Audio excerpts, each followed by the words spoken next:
السلام علیکم ورحمة اللہ وبرکاتہ۔ ناظرین، ہم آج آپ کو بتائیں گے کہ حضرت حزقیل علیہ السلام کون تھے اور ان کی قوم کا نہایت ہی عبرت خیز اور انتہائی نصیحت آمیز واقعہ کس طرح پیش آیا۔ حضرت حزقیل علیہ السلام یہ حضرت موسیٰ علیہ السلام کے تیسرے خلیفہ ہے جو منصب نبوت پر سرفراز کیے گئے۔ حضرت موسیٰ علیہ السلام کی وفات اقدس کے بعد آپ کے خلیفہ اول حضرت یوشع بن نون علیہ السلام ہوئے، جن کو اللہ تعالیٰ نے نبوت عطا فرمائی۔ ان کے بعد حضرت کالب بن یوحنا علیہ السلام حضرت موسیٰ علیہ السلام کی خلافت سے سرفراز ہو کر مرتبہ نبوت پر فائز ہوئے۔ پھر ان کے بعد حضرت حزقیل علیہ السلام حضرت موسیٰ علیہ السلام کے جانشین اور نبی ہوئے۔ حضرت حزقیل علیہ السلام کا لقب ابن العجوز اور ذوالکفل بھی ہے۔ آپ کو ابن العجوز اس لیے کہا جاتا ہے کہ آپ اس وقت پیدا ہوئے جب کہ آپ کی والدہ ماجدہ حالت بزرگیت میں پہنچ چکی تھی،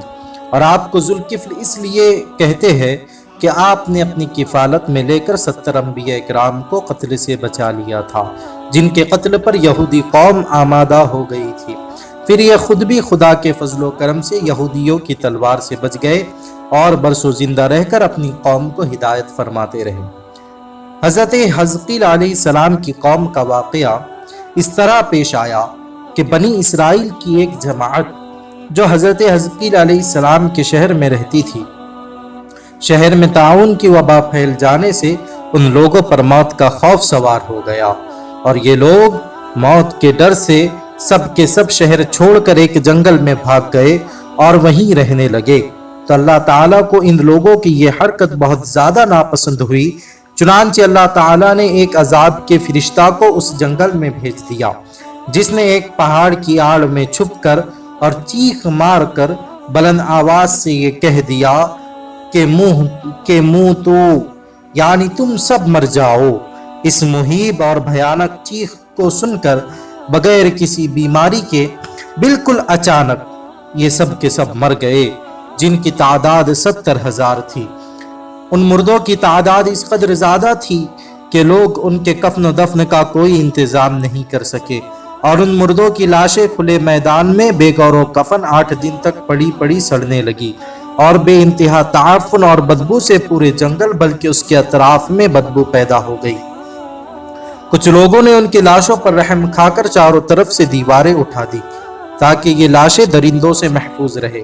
کچھ دنوں کے بعد حضرت حزقیل علیہ السلام کا اس جنگل میں ان لاشوں کے پاس گزر ہوا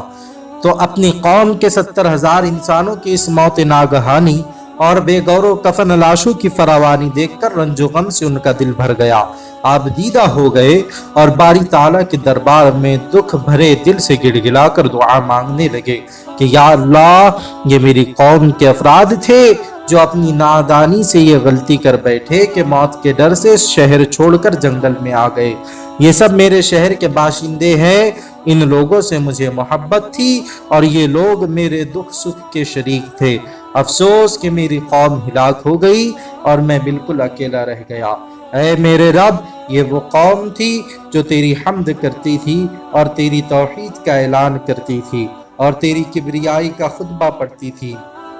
آپ بڑے سوز دل کے ساتھ دعا میں مشغول تھے کہ اچانک آپ پر یہ وحی اتری کہ اے حزقیل، آپ ان بکھری ہوئی ہڈیوں سے فرما دیجئے کہ اے ہڈیوں، بے شک اللہ تعالیٰ تم کو حکم فرماتا ہے کہ تم اکٹھا ہو جاؤ۔ جیسے ہی حضرت حزقیل علیہ السلام نے ان ہڈیوں سے یہ بات کہی، یہ سن کر بکھری ہوئی ہڈیوں میں حرکت پیدا ہوئی اور ہر آدمی کی ہڈیاں جمع ہو کر ہڈیوں کے ڈھانچے بن گئے۔ پھر یہ وحی آئی کہ اے حزقیل، آپ فرما دیجئے کہ اے ہڈیوں، تم کو اللہ کا یہ حکم ہے کہ تم گوشت پہن لو۔ جیسے ہی حضرت حزقیل نے یہ حکم ان ہڈیوں کو سنایا، یہ کلام سنتے ہی فوراً ہڈیوں کے ڈھانچوں پر گوشت پوست چڑھ گئے۔ پھر تیسری بار یہ وحی آئی، اے حزقیل، اب یہ کہہ دو کہ اے مردو، خدا کے حکم سے تم سب اٹھ کر کھڑے ہو جاؤ۔ چنانچہ آپ نے یہ فرما دیا تو آپ کی زبان سے یہ جملہ نکلتے ہی 70,000 لاشیں دم زدن میں ناگہا یہ پڑتی ہوئی کھڑی ہو گئی کہ سبحانک اللہم و بحمدک لا الہ الا انت۔ پھر یہ لوگ جنگل سے روانہ ہو کر اپنے شہر میں آ کر دوبارہ آباد ہو گئے اور اپنی عمروں کی مدت بھر زندہ رہے، لیکن ان لوگوں پر اس موت کا اتنا نشان باقی رہ گیا کہ ان کی اولاد کے جسموں سے سڑی ہوئی لاش کی بدبو برابر آتی رہی، اور یہ لوگ جو کپڑا بھی پہنتے تھے وہ کفن کی صورت میں ہو جاتا تھا،